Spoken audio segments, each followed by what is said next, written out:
We're talking today with Larry Vollink of Jenison, Michigan, and the interviewer is James Smither of the Grand Valley State University Veterans History Project. Okay, so Larry, start us off with some background on yourself, and to begin with, where and when were you born? Well, this is Grand Rapids, Michigan, of course. Here we are in Grand Rapids, and it all started just down the road a ways in Burton Heights area. We used to live there on Darwin, right behind the school, and I lived right behind the big chimney. And I always thought that that chimney was going to fall on my house when we were kids there in Darwin. But yeah, it was a wonderful school, going to school there at Burton. And then we had to, after ninth grade, we went to South High. Okay. And for 3 years, and then I graduated South High back in 1965. Okay. Now, what did your family do for a living when you were a kid? Well, of course, my dad was, he was quite poor, only had an 8th grade education, but he was religious, and so he would take our family to church, and my mother and everything. So we found a nice, beautiful church to go to in the Reformed Church. Right. And What kind of jobs did he have? He worked for Calvinator. Okay. And he loved the Calvinator, working there. My mother, of course, never worked a day in her life, Outside of the home. Yeah, other than just being a mother to our kids. I had 4 sisters and a brother, all younger than me.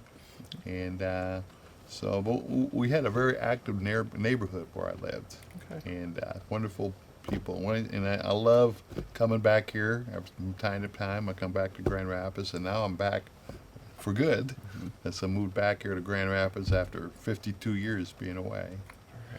Okay. So what did you do after you finished high school in '65? Well, again, I graduated from South High School, and that's a very well-known high school because Gerald Ford, that's his high school, and Al Green, that's his high school, and so some famous people have come out of that high school. And so while I was in the college, one of the things that I did at the church there, I went to camp, the church camp. And so at the church camp, as I was getting to make a decision in my life, I decided, should I go into the ministry or not? And that was my first desire, was to go into the ministry. But then there, at the time, the Vietnam War was going on.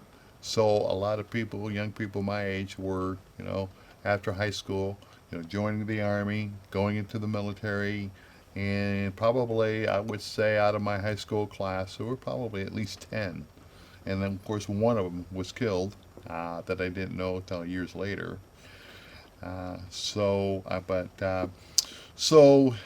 the idea then, I had to find a Bible college with my church that I went to in Lansing, and the Great Lakes Christian College. Actually, they called it a Bible college, but it became later the Christian College.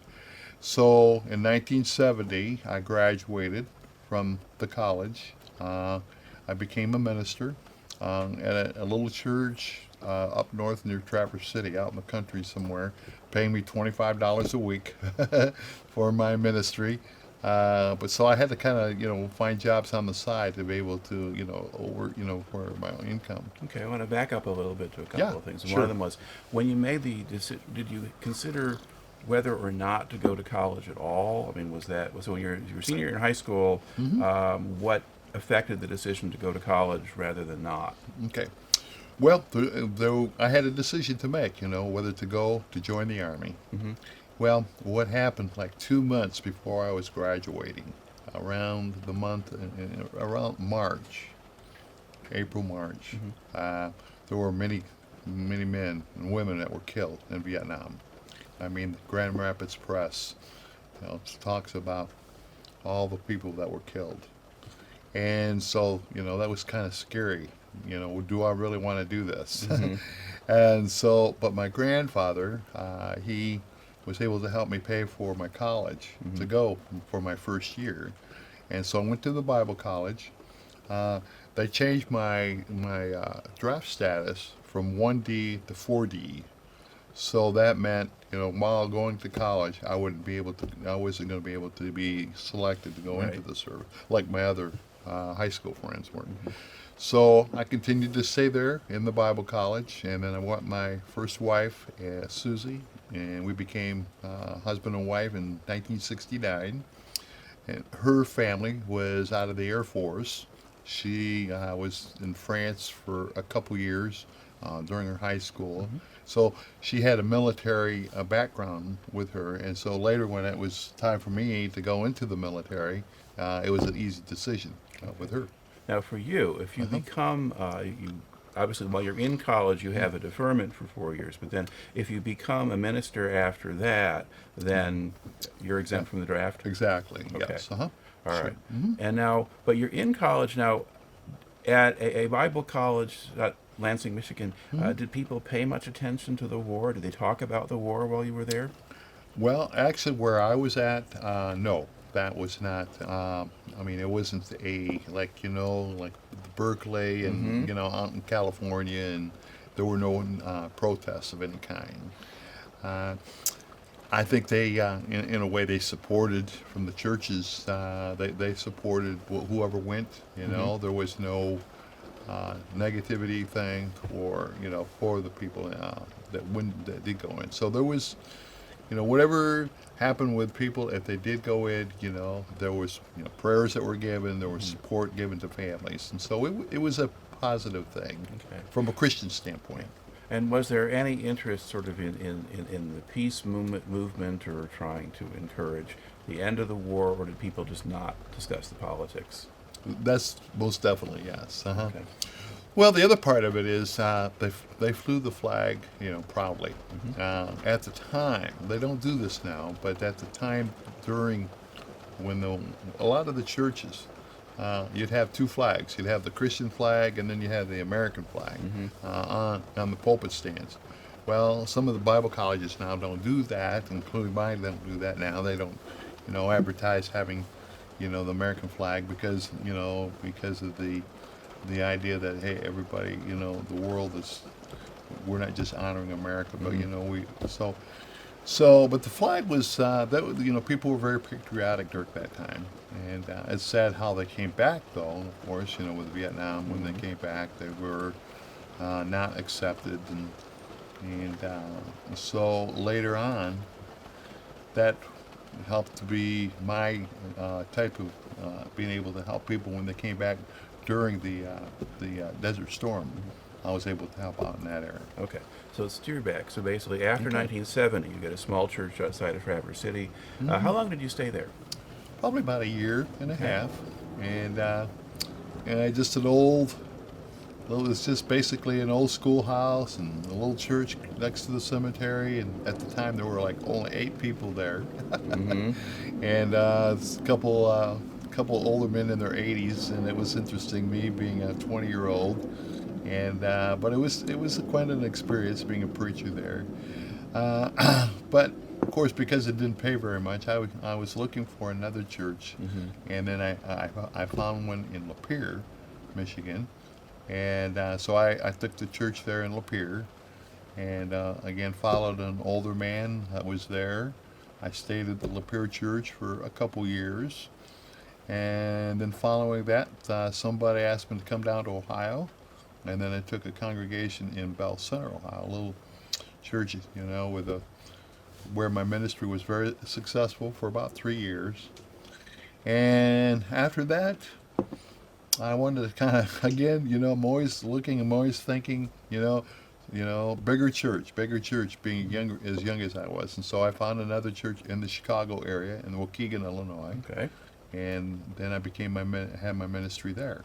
And then it was at that time where I met people from Great Lakes, the naval base there. And they said, well, why didn't you look into going into the chaplaincy, the military chaplaincy? So I looked into it, found out that I needed a master's degree. So I went back to Grand Rapids, and then I went to the Grand Rapids Baptist Seminary, was there for 4 years, and got my master's degree. And then in 1980, I joined the Army as a chaplain. And then while you were doing your master's, how did you support yourself or your family? Okay. Well, very easily. That's a good question. I just share something with you. When I left the church there in Waukegan, Illinois, it was a sad situation because I had been there for 2.5 years, and I thought, well, you know, I'm not too sure if this is going to work for me. It looks like I might have to just maybe get into a different kind of maybe a career, because here in less than 10 years, I've been in 3 churches, and well, actually 4, counting the little, and they. So when I moved back, I tell the story when I moved back to Grand Rapids, just down the road here. That I stayed at the apartment complex down here, just here on 36 and Clyde Park. The first 2 weeks, I needed to get a job, and then I needed some money to pay for my for my expenses for my stay there. So I got a job. Within 2 weeks, I got a job. In the first 2 weeks, I got a paycheck. And the amount of what I had, well, actually, I had a check that was get put on my door for $834, and it was anonymous. Nobody signed the check. And I'm like, where did this come from? Well, it was kind of an odd figure. It wasn't an even number. It was like 834. Well, 2 weeks later, after I'm back here in Grand Rapids, when I get my first paycheck, it's the same amount, and that covered for my, my expenses, my and somebody up above was telling me this is where you need to be, and that was kind of a one of those signs, that this is a good thing, which you did, and so it was an easy thing. All right. Now, did you have a job as a minister again, or doing something else? Yep. Okay. Well, I did, and I was up in Big Rapids, and we were living up there, and there was a church called Rogers Heights Christian Church, and just outside of Big Rapids. So I ministered to the church, and then my wife was still here. We were living over here for a while, and she worked at General Motors, and I worked at Steelcase. And so before I joined the military, I had to give up my 2 jobs, Steelcase and GM, and became a military officer. You're commissioned, you're not enlisted, but when you go in as an officer. And of course, the family said, "Are you sure you want to do this? You're leaving Steelcase, you're leaving General Motors. You got a nice income, everything is beautiful. So, why are you doing this?" Okay, but I guess I'm trying to sort the sort of the employment history out a little bit, because you had the church in Big Rapids, and then did you leave that to work at these other jobs, or? Well, that was first, kind of like I actually, was really busy. I had the church, and I had GM and Steelcase. Oh, you did all of those things at the same time? Yes, I was, and then I was doing my seminary. Yeah. Seminary. So yeah, that was me. Very busy. Okay. With 2 sons. I was going to ask that too. Any kids? Yeah. Okay. 2 sons, and my wife was really busy, and it was quite an experience when we left. All right. But in 1980 is then when we came into the military. Okay. Now, do you do a form of basic training before you actually do anything else? Well, you could probably call it. They call it basic training, but it's when they have chaplains, they kind of go easy with chaplains. Yeah, I'm not expecting a lot of calisthenics, I guess. Yeah. Well, yeah. You still PT? Yeah, you still have to do the PT. You have to do the PT test, which is very difficult. And so you do the sit-ups, you do the push-ups, you do the sit-ups, and and then you do the 2-mile run. And at the age of 33, that was pretty hard for me. Where were you doing that training? I started out at the Chaplain School, and the Chaplain School for the Army is in Fort Monmouth, New Jersey. Now, years later, they moved it to Fort Jackson, so that's where the school is now. Everything happens at Fort Jackson. But Fort Monmouth. When we started out, there were probably, I would say, probably about 25 to 30 chaplains, new chaplains that were coming on board that you worked with and you trained with, and it was a beautiful experience then, you know. And as I think back, you know, I would never, you know, think of wanting to do anything else. You know, this is what I enjoy doing. Were all of the trainees men? We had, let me think. At that time, yes. But then later on, we had some women that became really good chaplains. One became a friend of mine that was in my church. And so it's sometimes it's a little hard for some churches, you know, for women, you know, to be pastors. You know, Right. some churches, you know. So in some churches, it's accepted, and other churches it's not. Yeah, but as I was kind of asking mine from is. the other side how Yeah. how the military dealt with that, but they were allowing women to become chaplains. at a certain Absolutely, point. yes. Okay. Mhm. Yep. All right. That's never changed. That's a good thing. Okay. Now, so how long was that chaplain school? Well, the first you do the chaplain school. The first one you do the basic, and that's like 6 weeks, and then they assign you to wherever they want you to go as a chaplain. And I got assigned to Fort Campbell, Kentucky. And then you come back 3 years later, and then you go to the advanced course back to New Jersey, and that's for 6 months, the advanced course. And so those are the only two chaplain trainings programs that they have. All right. And do you do the advanced course before being promoted to captain, or was that not really linked that way? Well, when I came in as a captain. Okay, so you weren't a Yeah, lieutenant, you were automatic captain. Yeah, automatically you become a captain. Okay. But about 3 or 4 years later, they changed it to being a first lieutenant. And so you start out as a first lieutenant, and then later you become a captain, Okay. automatically after 6 months. All right. Okay. So now you go to Fort. Okay, so you're at Fort Campbell, Kentucky, and what unit was based there?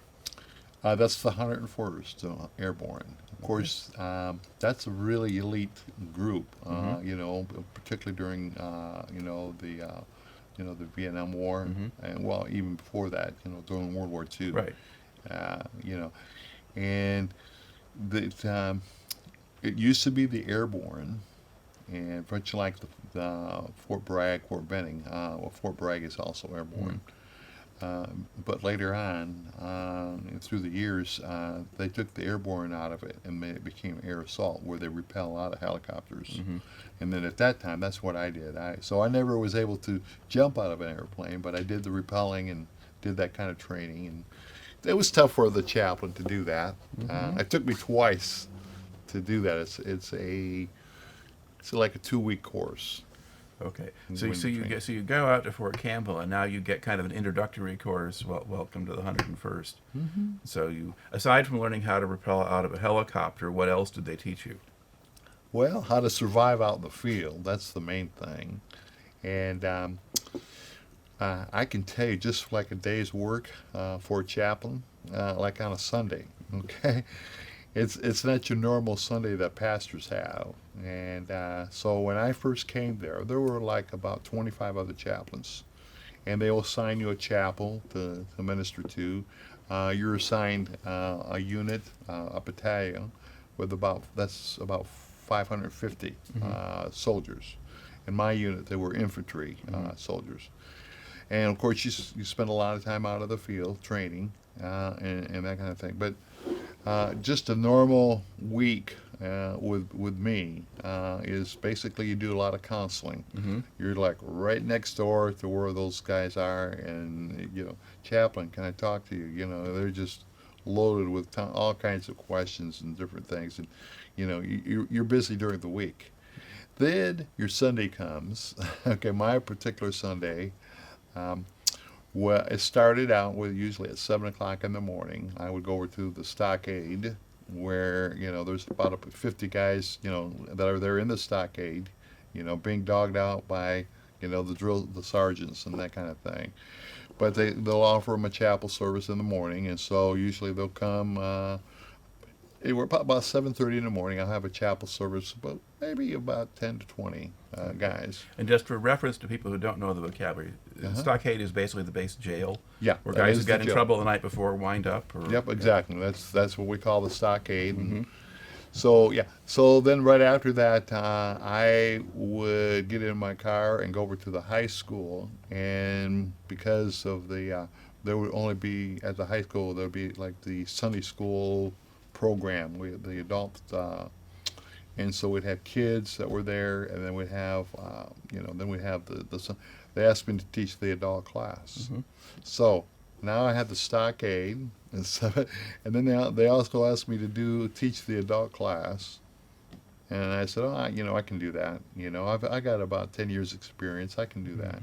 So then they assigned me to the chapel, and then I had to be at the chapel at about 10:30, 11 o'clock, and we'd do a chapel service there, and usually there would be probably on the average about 60 in attendance.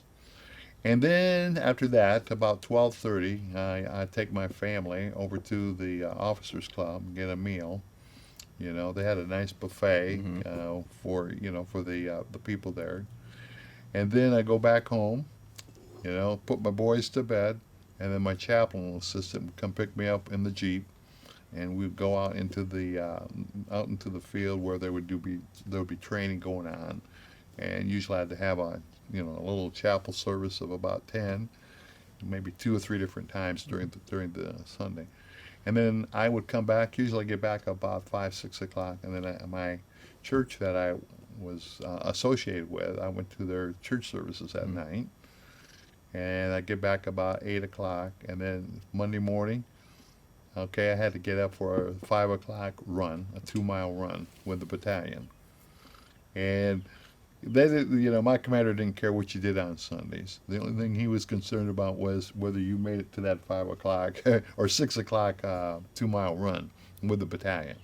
And then, then it started a normal week. So that was my work on a Sunday. All right. Do you remember which battalion you were attached to? Mm-hmm. Yes, the first, we call that the first of the 503rd, 3rd Brigade. Yeah. And it was a tough unit. They had gotten some, during the Bastogne time. If you remember the World War II times where they did a jump, they did the air assault. They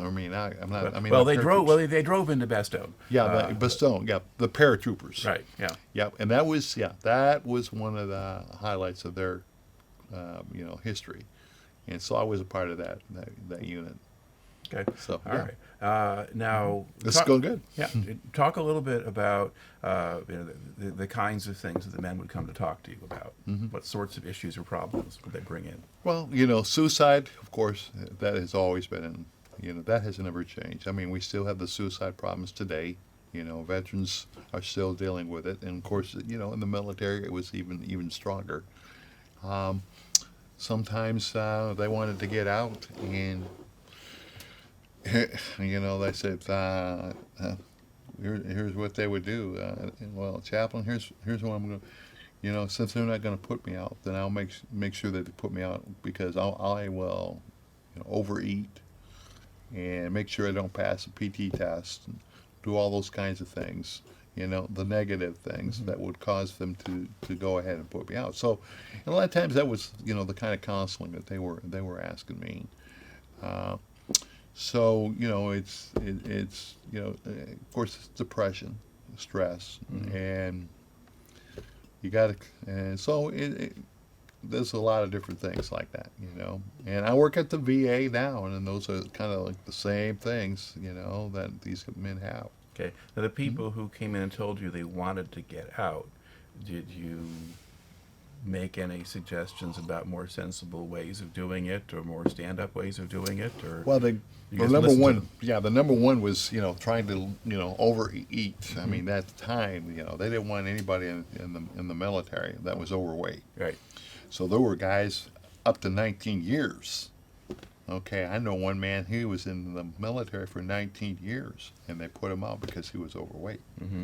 They didn't care whether he, finished up on his 20s. So, That's the kind of, strict regulations in the Army then.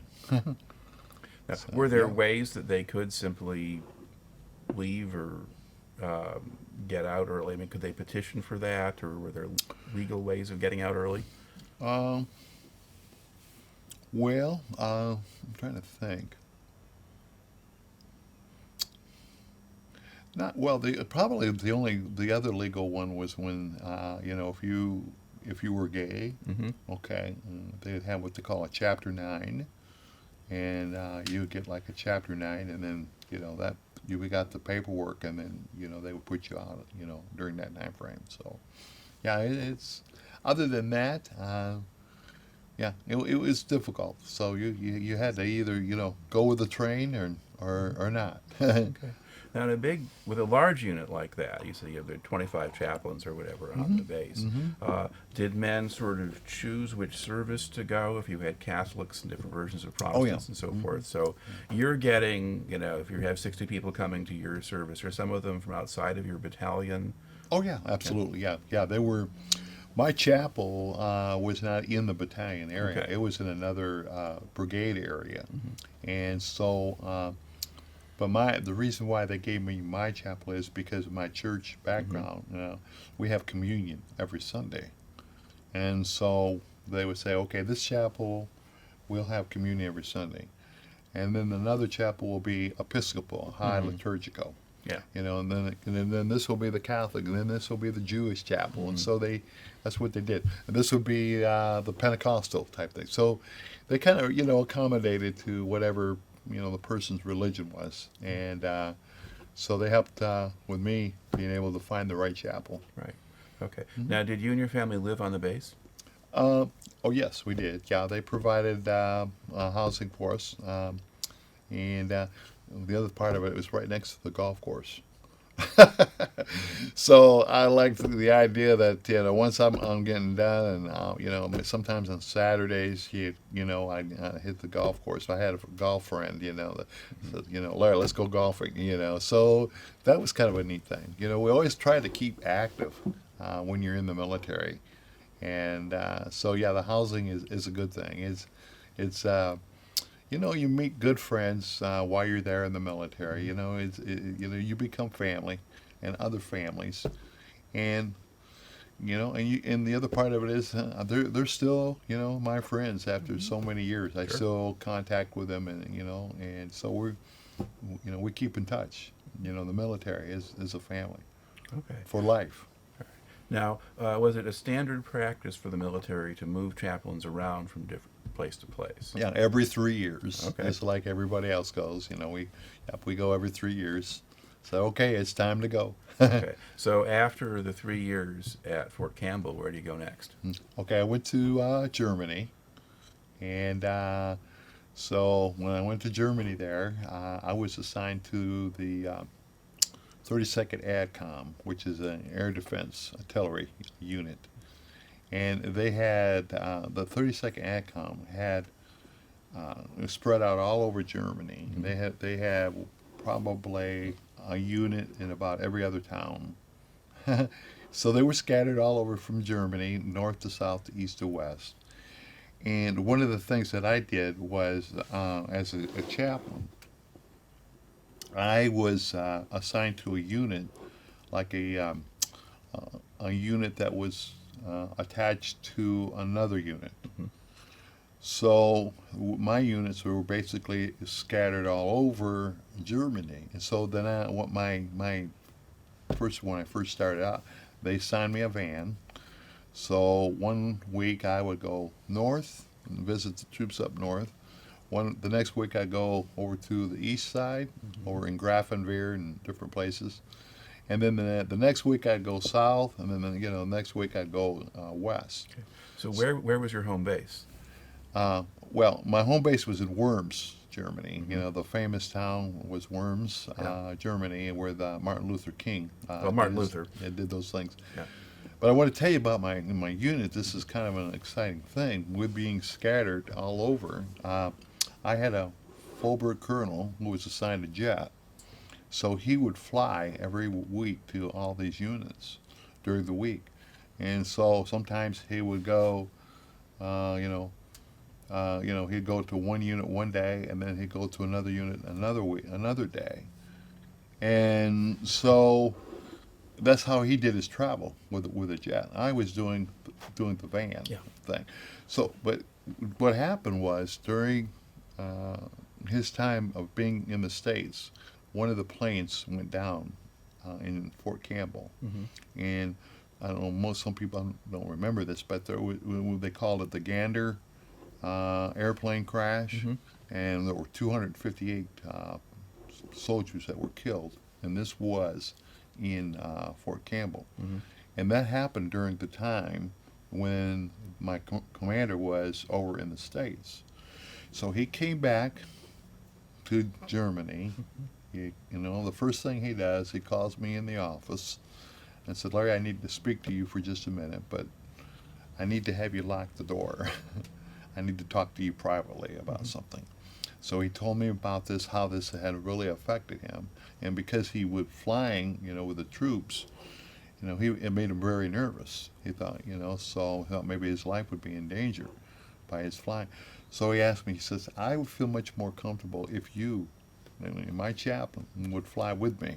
So when I go with the troops, throw the van away now, and you're going to be flying with me, and so we're going to be visiting the units this time, and here's what we're going to do. We're going to go in, I'm going to talk to the commanders first, give them a chew out, and then about a half hour later, you as the chaplain will come in and give them a shoulder to cry on." And that was my task of being able to see Germany from the air. So it was a beautiful assignment. I loved being able to do that. I did that for about a year, so it was good. And then, but you stayed in Germany for 3 years total? Yes. Okay. So after that, so you did a year of the flying around stuff, and otherwise, was it in the van back and forth? Yeah, the van was gone after that. Yep. So, sometimes I would, I had a van assigned to me while I was there. So, yep, not a helicopter, all right, or a plane, but. Okay. And did you have your family with you at that point? Oh yes. Okay. At that time, I had 3 sons, and they were with me. One of my sons was born in Germany, in Heidelberg. Okay. And did you live on or off base then? Well, they gave us an assignment off base, but it was a military what do you call it, a subdivision, assigned for the military only. But we were basically off the base. All right. For that. And did they have schools on the base, or where did your kids go to? Your kids old enough for school? That's a good question. That's a good question because, they didn't want you mixing with the German families. So we usually had, wherever we would go, that we'd have their own schools. Okay. We're family. Yep, and that's always been good too. So the military always provided for our best, for our needs. It was a great experience. I wouldn't trade it for anything in the world. And I love Germany. It's a beautiful place to be. Yeah. And how did the German people treat the American servicemen while you were there?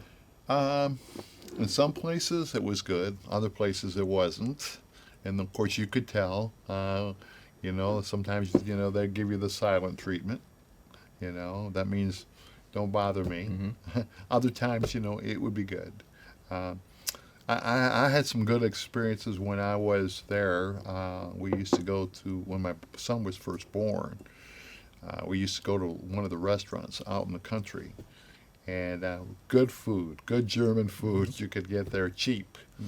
And so while we were eating, I had my little son that was born there. The waitress would come up, and she would take Tim and put him in his arms, and go like this, and she would just walk all around and say, "Look at this beautiful baby." And so that was a good experience. Yes. Okay. Were there any political tensions sort of between Americans and Germans at that point? No. Because a little bit earlier, more back in the 70s, there had been terrorist groups and things like that going on. I think they were probably quieter by the mid 80s. Mm-hmm. And there may have been some people that didn't like Ronald Reagan particularly, but Mm-hmm. but on the whole, so Mm-hmm. if you felt negativity, was it just because you were foreigners, or was it more or because you were American, or you couldn't tell? Well, I think they enjoyed us being there, Mm-hmm. but the tensions were not in Germany. The tensions were if you went to like to Greece, Mm-hmm. some of the other countries like Turkey, Mm-hmm. or you visited outside France again. Some of those countries other than Germany, yeah, you could sense the tensions there. If you were Americans, Mm-hmm. and so they kind of like they would shun you at sometimes. So that's happened. Mm-hmm. I've gone to Greece there in Athens and the time and in Crete, Mm-hmm. at the island of Crete. We did some training there, and yeah, once in a while you could sense that there were saying we don't, but they like you to visit them, of course. Okay. All right. So your unit there, did you do a lot of stuff with other NATO forces, or did you just stay with the Americans, or? Yeah. My units weren't really involved with the NATO parts. NATO was mostly up in the Belgium areas and Mhm. the other countries. So that was, yeah, that was a different, a political, Mhm. part of it. But Germany just was very quiet in that areas. But yeah, the NATO, part of it was way up there, and we didn't really see anything that would cause us to get scared or Well, nervous. well, but it's about- also just a question of things like joint training exercises and things like that, because you have all of these different national armies and so forth. Yep. Yeah, at the time we didn't have those. Mostly Germany was Okay. where our units were. Yep, that's where we focused on. And did you work at all with the German military, or was it No, just mm-mm. just all Americans Yep, just doing their own Americans. thing? Okay. Yeah. That's and I think it's probably still the same way there, going on the same way. Yeah. All right. Now, would you take your family touring around Europe while you were there? Well, I did at one time. I chose to go to England Mm-hmm. at the wrong time. Uh, I had this beautiful van that I bought, a Toyota van. We call it the Moon thing because it was a nice, beautiful. It was a nice family van, Mm-hmm. and of course we took it over to England over there, and we took it to do some traveling. And my parents and my wife's parents were with us Mhm. at the time. So when we went over there, that was around the 4th of July time frame. And it was basically Queen's Day, and everybody came to London at that time. It Ooh. was just like the 4th of July Yeah. being down in Washington, D.C. on the 4th of July. And of course, we had our van there, and somebody broke into it, stole the camera, stole some stuff out of it, and so I had to stick around for a couple more days to get my vehicle fixed so that I could go back home. Sweden is a beautiful place. We'd love to, drive over in that area. Wales, those are beautiful places. Anytime you're out of London, it's a beautiful place over there. France, or they were not too friendly, so we tried to stay out of the France area. Same thing with Spain, but Germany, Austria, a beautiful place, and then England, is a beautiful place. So it was beautiful there. Yeah, I loved it being there. Okay. Yeah. All right. And then, so after Germany, then what's the next stop? Okay, now the next stop would be the Chaplain School in New Jersey. We Okay. had 6 months there. Mhm. Again, you gain, new friends, new chaplain friends, new men, families and those families they stay in contact with you from years, and so that happened for about 6 months, the training. I just saw a picture of the chaplain school, the advanced school, and a beautiful picture of the graduation, and there looked like about 40 people, the chaplains that had graduated, and I remember those days when I was there. So then after that, I guess, we what went do to, they actually teach you in the chaplain school at that level? For What is different from what you had the first time? Well, mostly on how to just be able to be an officer with the higher echelons. You get to you get to study a lot of the you do some study, with the wars, the backgrounds and military type things, and you have a good understanding of what the military did in the past, and but yeah, so a lot of leadership type things, learning how to be an officer, and the colonel level. Okay, that's basically that kind of training. And it was good training. All right. And what were you still a captain at that point? Getting ready to. Well, yes, I was at that time. I was still a captain. It took me a while to become a major. So it's a tough thing.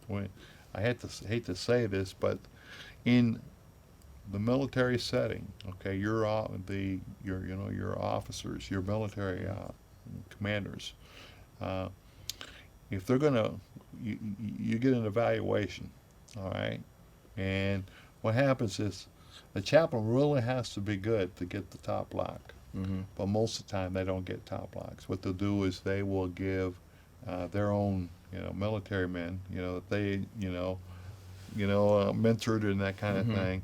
They'll save the top lock for those men, and then they'll put the chaplain in the second or third block. So that's just the way it is in the military. So chaplains didn't get promoted really quick. Okay. So basically, you're doing a good job, and you can stay on being a chaplain longer, but you're not necessarily moving up. No. Okay. Yeah, the ones that move up quickly for chaplains are the ones who get that top lock from a commander.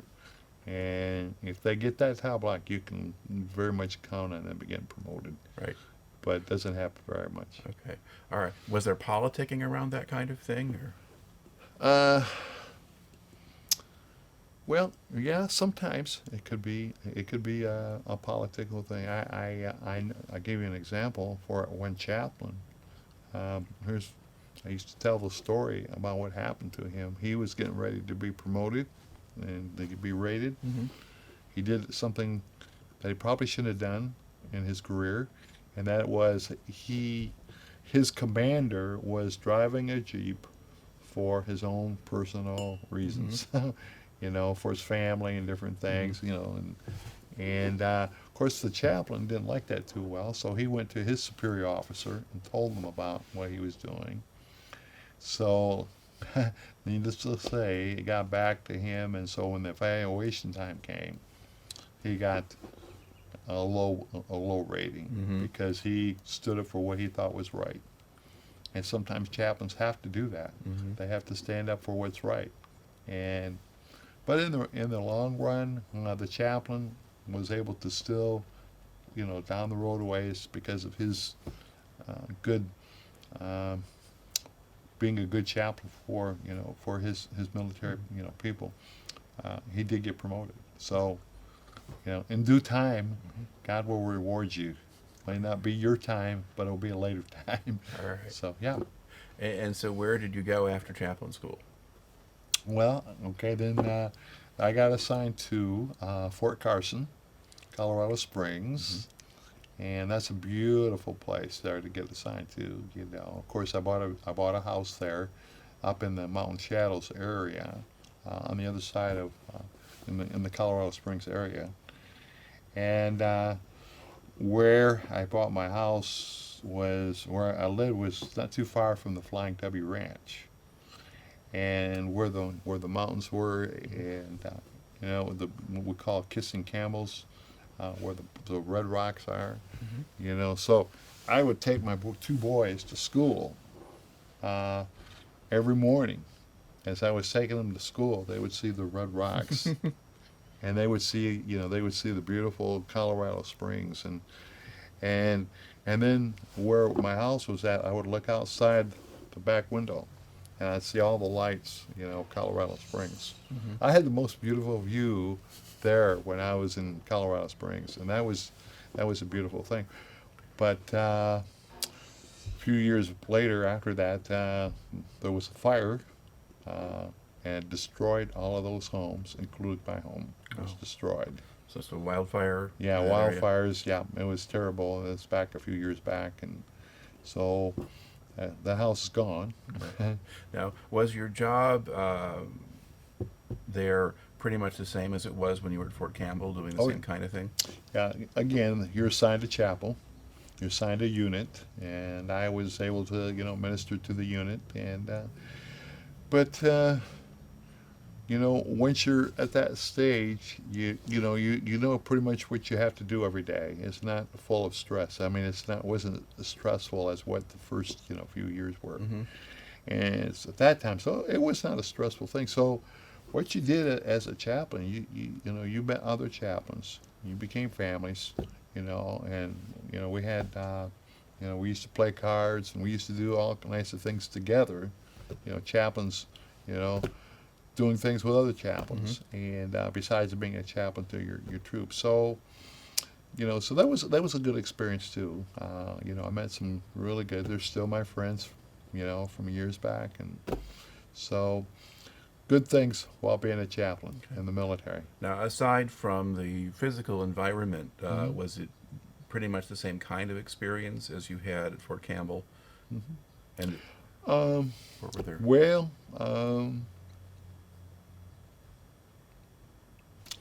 yeah, there was still the same type of ministry. Again, they your troops had still the same kind of problems. The suicidal problems, family problems, the normal, situations that the troops would come to you as their chaplain, and so we always had an open door for them, But as a chaplain, you still had to do the runs, you still had to do all those kind of things.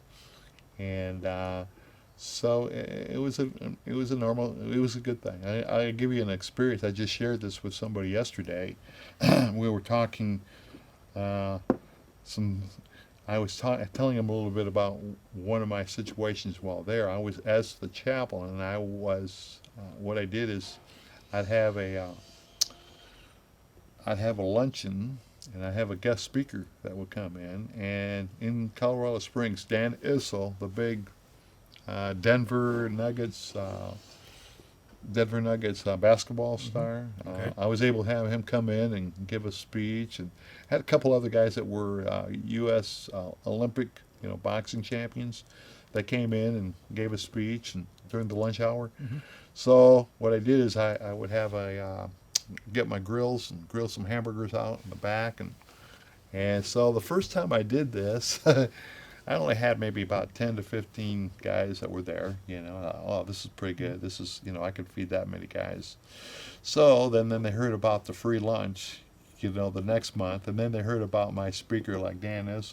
And so I had a full house that day, and I said, oh no, I didn't realize that I was going to have this many guys, come for my lunch.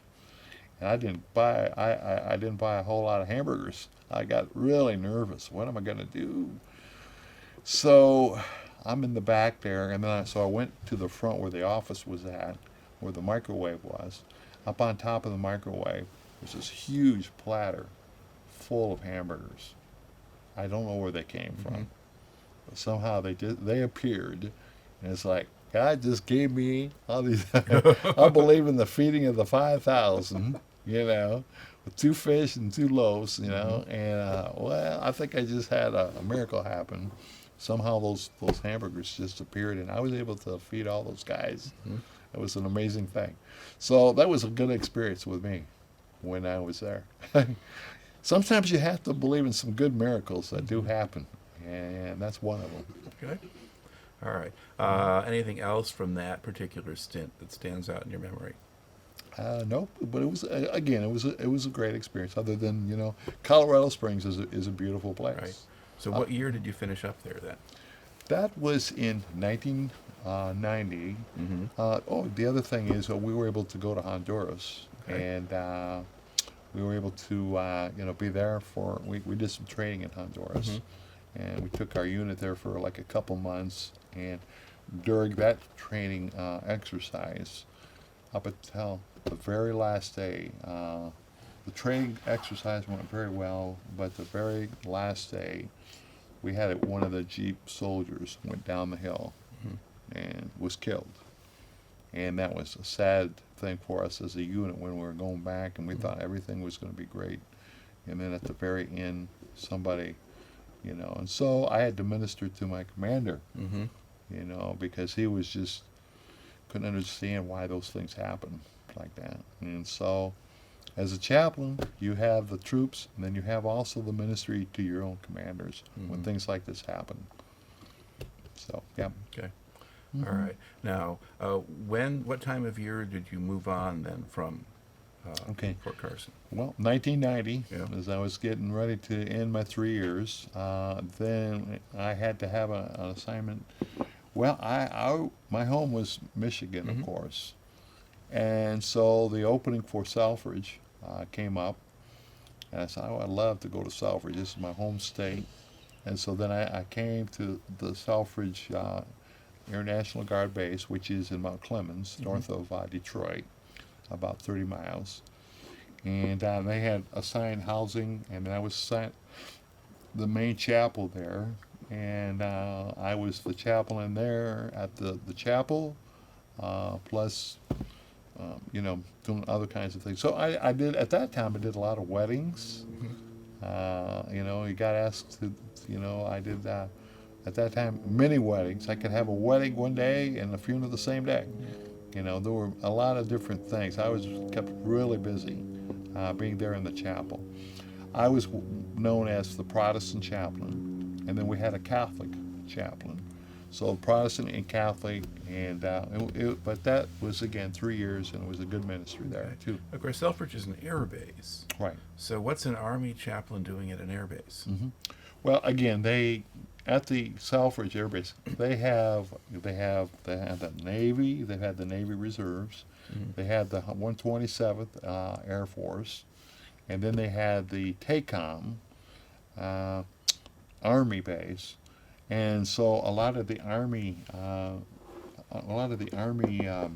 personnel would work there either on the base, or they would work at the what they call the Tank Automotive Command. And the Tank Automotive Command was very instrumental to the Desert Storm. They sent Mhm. a lot of tanks and different things. I mean, they did a lot of planning, research. My wife also worked there at the plant, and she was she had top secret clearance and worked for two of the generals that were there. Mhm. And so she had a really important job there, being there. So that too was a good ministry. Okay. Kept very active. Now, Saddam Hussein went into Kuwait in 1990. When he went in, were you still at Fort Carson, or had you gone to Selfridge by then? Uh, 'Cause- yeah, that was just as I moved. Right, yeah, at that time, yes, it was right at that time where I moved from Fort Carson, into the Selfridge, Mhm. and so because of the war beginning at that time, my unit that was back at Fort Carson was getting ready to go over to Iraq, and at the time, and of course the commander called me up and said, "Chaplain, we need you. Can you help us?" Mhm. And I had a choice in that, so I decided to stay there at Selfridge and be there because I'm already there, and no sense, you know. But yeah, so so I stayed there in the unit there, and during the Desert Storm, uh, when that was taking place, I was called, and they told me, they said, "Chaplain," they said, "now here's what you need to understand, because we are at war, okay? We need a what you call a contingency plan, that if something happens to any of our men, even our chaplains, we need to know if you're going to be ready to go." Mhm. And I told him, I said, "Well, yeah, what else can you say? Yes, you go. Yeah, I'll be ready." But of course, we know that it didn't happen because the war was very quick. So what happened then right after the war then is the communities that were in the Selfridge area, they would give me a call because I was in active duty. They said, "Can you come over and talk to us?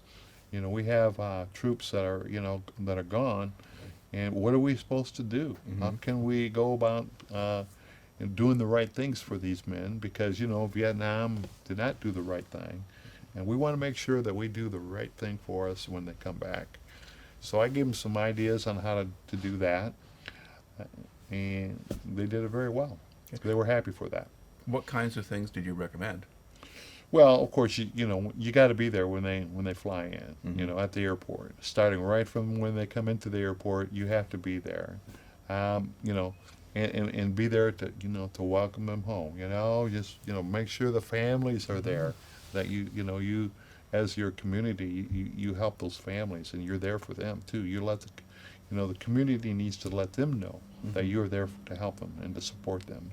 Okay. Now, were there any units from Selfridge or that area that actually deployed, or are we looking just at individuals from different units? Um, well, at that time, I don't think there was at the time that there was, and not that I am aware of. Mhm. I mean, no, the Air Force was not totally involved in it, Mhm. but they were, of course, they were on standby, Yeah. like everybody else was. And you did have people from the different communities who were in different units. Some of them Mhm. served and then came home. Oh So- yes, most definitely, yeah, from the National Guard, that Mhm. kind of thing, yeah. And so yeah, and then also they were like active duty in other units Right. too. So they were from the community, but they were Mhm. serving in other areas. So that was important. And yeah, and they did have a good welcoming. I thought they did that very well. Selfridge was very good at that. The commanders were good at it. Mhm. So we were good in helping that. All right. Mhm. And did you work with people from different branches of the service there? I mean, whether you have the Air Force people or Navy people come to your services, or did you Oh, yeah. coordinate with their chaplains? Sure. Well, here, the Navy had a naval reserve over on the other side of the airfield, and then with the Marines, we had the Marines. We even had the women's what they call WAC, Mm-hmm. different units. Right. We had. So they were all there. The Navy chaplain, in fact, they had a Navy Reserve chaplain. He came over and helped me Mm-hmm. at the chapel. So we shared the chapel duties together.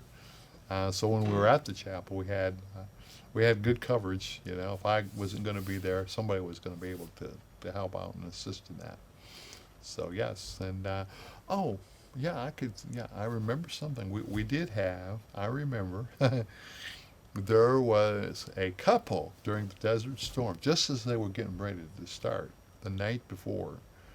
Um, there was a couple that had gotten married, and of course, both of them, went and uh, they were, transferred. And I remember, yeah, they were, yeah, that was an interesting thing, yeah. And in fact, what happened was the night of Desert Storm, we had a prayer service, and we all knew that this was going to happen the next day. So we called the community together, and we said we're gonna meet here at 7 o'clock. We're gonna have a prayer service. We know that things are going to be happening tomorrow. The world's going to be changing. So when we did that, at 2 minutes to 7, there wasn't one seat that was empty. Mm-hmm. They were in the audiences all around in that chapel. They were packed, and they were there for that prayer service. And so we led in that prayer service. We had a tree, a Christmas tree. During that time, that was like right after Christmas. Mm-hmm. And our chapel had 9 Christmas trees scattered all over the chapel, but we had one tree that was still there, and we called this is the peace tree. Mm-hmm. And that tree was still there, even after Desert Storm, ended. We kept that tree there to remind us, that this is our nation is to be a nation of peace. Mm-hmm. So it was, some memorable moments during that time. All right. And then when did you complete that assignment? Well, I stayed until the end of 1992, when my 20 years was up. Well, actually, when I was active duty, my 3 years I had to go, and so I had to leave the service, active duty, because I didn't get promoted, Okay. and that was the main reason. You have to get promoted, and if you don't, then they'll say, give your walking papers. Right. But then, of course, they'll say, you can't be on the active duty anymore, but we want you to join the reserves. Mm-hmm. And that's what I did. I joined the reserves, stayed with the reserves there in the community. Okay. The other part of it is that after Desert Storm, they had, the first thing they did is they had a Memorial Day parade ceremony. It's not a parade; it's a ceremony, Right. procession. And so in East Detroit, they said, we're going to have this ceremony, but we want to ask you, okay, can you be in the parade? We want you to be in this parade ceremony here. And I said, okay. But they said, you don't understand. We want you to be the Grand Marshal because you did such a wonderful job for us. We want to show our appreciation to you. And so I became the Grand Marshal of that parade. And then we went to the cemetery. They went from the downtown area over to the cemetery, and then at that point there, they asked me, they said, could you give a speech when we get there? And I said, well, again, I can do that. That's pretty simple. So as I'm speaking, there was someone in the audience. Okay, the person that was in the audience that was there, who heard me, was running for commander for the American Legion. Okay, to be in the American Legion, you have to be in the military. Right. And so this person, Clifford Mann, was getting ready to be the state commander. So this happens, the campaign during the summer. And so he didn't really, he didn't have a chaplain, so he asked me if I would become his chaplain. Okay. So I did. So in August, I started August of '91. I started in the American Legion as the state chaplain. And then the next year, a new commander comes on board, and they asked me if I would be their chaplain. Okay. But this happened 15 years straight. For 15 years straight, I was the state chaplain for the American Legion. And during that time, you travel a lot, you visit a lot of people, you become a lot of friends, and you're all, it's kind of like my ministry with veterans. Right. Now, I went from military to veterans. And so now I have a new chaplain role, being the American Legion State Chaplain. While there, I wrote a lot of articles once a month. I did funeral services for people, I did weddings, And, but after the 15 years was over with, the next year or two, it came time for them to choose a national chaplain. And Michigan had a national chaplain about 20 years earlier. And so now it was kind of like Michigan's turn to have a new, come from Michigan. When you're in the American Legion, they choose state chaplains from a state every year a new state. So finally, it's kind of like coming close to Michigan's time to have a national chaplain. Well, I was selected for that. And during that year was an awesome year. I got to do some wonderful things. So what does a chaplain do, whether for the state or nationally? You said you travel around a lot. What are you doing? Oh, as a state chaplain? Yeah. Well, again, you give a lot of speeches, memorial services. One of the things that the chaplains, one of the things the American Legion does well is they honor the 4 chaplains. And in February, the first Sunday in February is what we call 4 Chaplains Sunday. And so I did a lot of those services talking about the 4 chaplains. We did services, and they still do them today, the American Legion, around the state. They have those services. Grand Rapids does one here really well. We have a really good committee that puts that on together every year around the end of January or the 1st of February. We honor those 4 chaplains that were the ones that during the Desert Storm that World War II, if you remember, they gave the life jackets away, and each of those chaplains represented a certain faith. One was Catholic. There was a Catholic chaplain. There was a Jewish chaplain. There was a Methodist chaplain. and then there was a Presbyterian chaplain, 4 chaplains. And because of what they did and the heroic efforts, they tried to honor those men. Still today, after all these years, when the submarine, the Dorchester, was torpedoed, and there were like 600, and at the time there were 900 plus men that were on that ship. Of the 900, there were 630. I'll try that. 638, it is the number that were killed during that time, and so there were survivors. Oh, wait. The really famous torpedoed ship at the end of the war was the Indianapolis.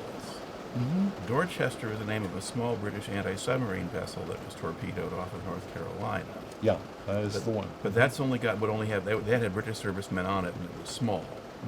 So I mean, this sounds like the Indianapolis. It was torpedoed by the Japanese at the end of the war. And no, this was more towards the middle of the war. Okay. Yeah. More. Yeah. I right. believe it. 42. Yeah, it wasn't the Indianapolis one. No. But I know which one you're talking Right. about. Right. Yes. But I guess the size. But I think the size of the ship, the number of people in the crew, and so forth. Because I'm not sure that there was a USS Dorchester. Yep, that's what the name of it was. Okay, I'll go look it up. Yeah, it's called the USS Dorchester. All right. And it was torpedoed by the Japanese up in the Greenland area. By the Germans, probably then. Oh, that's right. Yes, it was. Germans, yes. Okay. Not by the Japanese. Yes. All right. So, yes, look that up because it's a famous story about these 4 men. And again, they still honored. They give medals and things for them. Okay. All right. Now, as a national chaplain, I mean, how is that different from just being a state chaplain? Okay. Well, again, as a national chaplain, you are asked to do, for national meetings, you give prayers. I was able to travel around the United States. I was able to go to St. Louis, New Orleans, and I did some 4 chaplain services there. The other part of it is the highlight of one of the chaplain duties is offering the prayer in Congress and also in the Senate, if you're able to. I was able to do both the Congress and the Senate, and that was a wonderful experience. The other part of it is in the American Legion we have what we call Boys State, and we have Boys Nations. And Boys Nation, meets right after Boys State. We here in just next week in the Grand Valley will be doing Boys State there. But they, at the Boys State, will select 2 representatives out of the Boys State, the 280 some, that are there. Will select 2 to go to Washington, D.C. to represent Michigan, to be at Boys Nation. And so if you're the national chaplain, you get to go there, have a chapel service with them and meet with them, and then you're able to, they lay the wreath at Arlington, and as a chaplain you go there with them. I have pictures of me doing the laying of the wreath with their national commander during that time. So those are some wonderful things you're able to do. All right. Now, while you were doing that, I mean, that chaplain assignment was not really a full-time job, was it? You had other work that you were doing? Oh, yeah. Well, yeah, The nice thing about being the chaplain, they will pay for your expenses, being a national chaplain. Right. Of course, they don't, they'll pay for your, your air flight. Then if you have to, they'll give you an honorarium, and that's about it. Really, it's a volunteer position. And now, did you go back to being a pastor, or what did you do? I was still, at that time, I got selected to go to the VA and Ann Arbor, and so back at that time, that was in 2009, I was hired at the VA in Ann Arbor, and I just completed my 10 years there at the VA in Ann Arbor. It's a beautiful hospital. And so at that time, I kind of wore the hat as being a national chaplain and then being at the VA. once in a while you get asked to speak at different places, and some of the churches that I attended, I was able to preach and still be a pastor of a little church. I think while you were in the reserves, you had churches though, right? Yeah, little churches that I had. Yep. Oh yeah, some little churches, some big. Okay. All right. And That's so, another story. all right. And then, at what point did you come back to Grand Rapids? Well, just recently, this past, as I was contemplating my 5 hats that I wore over in Ann Arbor, Ypsilanti area. The other hat that I've worn is working with Civil Air Patrol. Okay. And the uniform that I'm wearing is a Civil Air Patrol. It looks like the Air Force, but we're what we call the auxiliary of the Air Force, and we do search and rescue missions. We have it's a wonderful organization for any people that are interested in doing search and rescue, working with our cadets, and so I was what we call the Wing Chaplain. That's the State Chaplain for the Civil Air Patrol. And I just, after 6 years, I said it's time to give that up, give it to somebody else, and so somebody else has that now. Okay. How did you connect with the Civil Air Patrol to begin with? Well, so that's a good question, James. It's right after I became National Chaplain.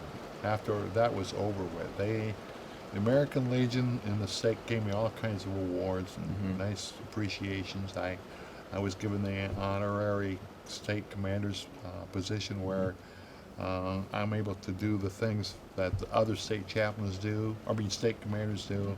I still are able to. And so after that was over with, I had a VA chaplain that I worked with who was in Civil Air Patrol.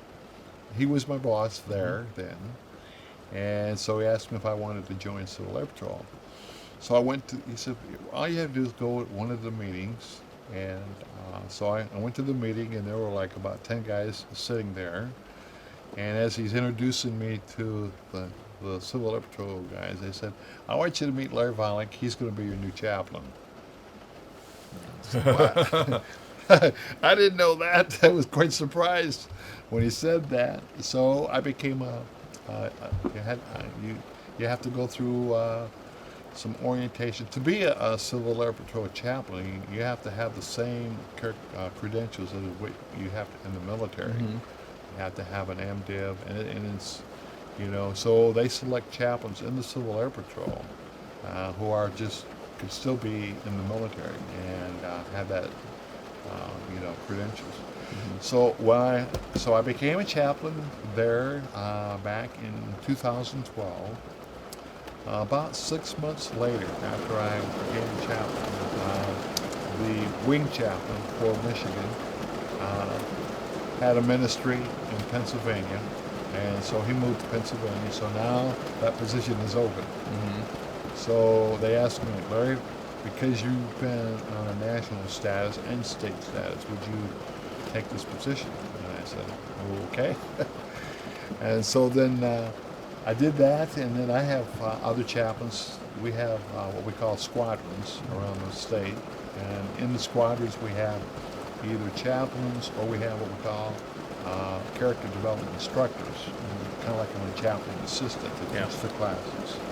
And so I recruit those, and I help them, with their mentoring them or whatever their needs are.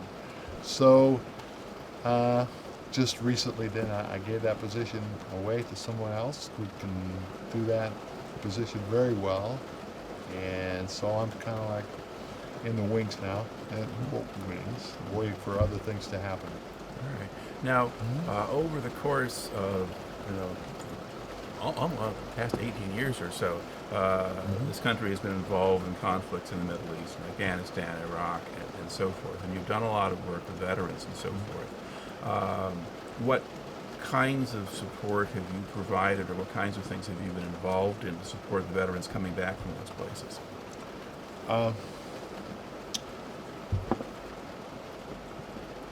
Well, first of all, the VA, that's been my ministry, and so that's my first number one focus is doing that.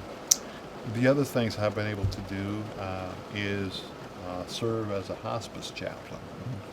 And I've done hospice ministry, chaplain work, and so when I do those type of things, one of the things I do, because I'm a veteran, they're always like, Larry, would you, go and help minister to, these men who are dying, or women, and so I've had ministries, in hospice, Right. doing that also. So it's, you find whatever the Lord wants for you to do, and then you do it. Yeah.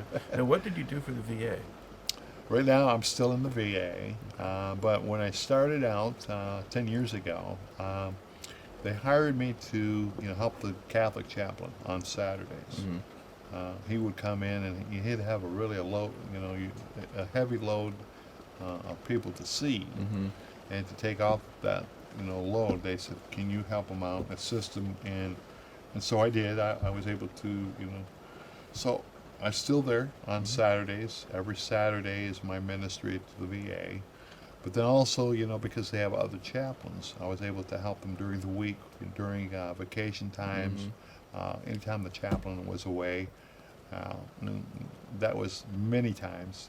They asked me to come in on Tuesday or Monday or whatever during the week, or like for example, for the chapel services, then I would help minister to them. And again, those are, while being in the VA, because of my background, I am a military chaplain. The other chaplains that we have there have had no experience in the military. So, but they have a passion for them still. They do very well in ministering to the veterans, even though I'm the one that can talk their language the best. Well, the ones that you're ministering to, are they now, do you have a lot of younger ones now, or are these kind of Vietnam era people mostly, or? No, not really. Most of them are my age right now. They're the ones that I see. And it's most, like I said, most of them are with the Vietnam era that I see. Interesting. And but I can identify with them very fast. I'll give you an example. Like last week on a Saturday, I walked into a female, older lady. Well, actually, she's about my age. And we started talking and found out that she was in the Army, and that she lived over in the Big Rapids area. And she's going through some problems, some situations, with her life. And so I was able to identify with her because of, when she was in, where she lived. And I was able to, have a very effective ministry for her while I was there. And, it's really good that when you're there, they'll say to you, "Chaplain, you made my day. I appreciate you coming in and seeing me." Okay, when the person says that, I get a little emotional with that, and I say, "Well, thanks for letting me be able to have time with you." The other part of it is too. I share with you too that there are some veterans there who have had the hard problem dealing in their own heart because they killed somebody, when they actually did kill somebody, and they said, "How does God forgive me for this?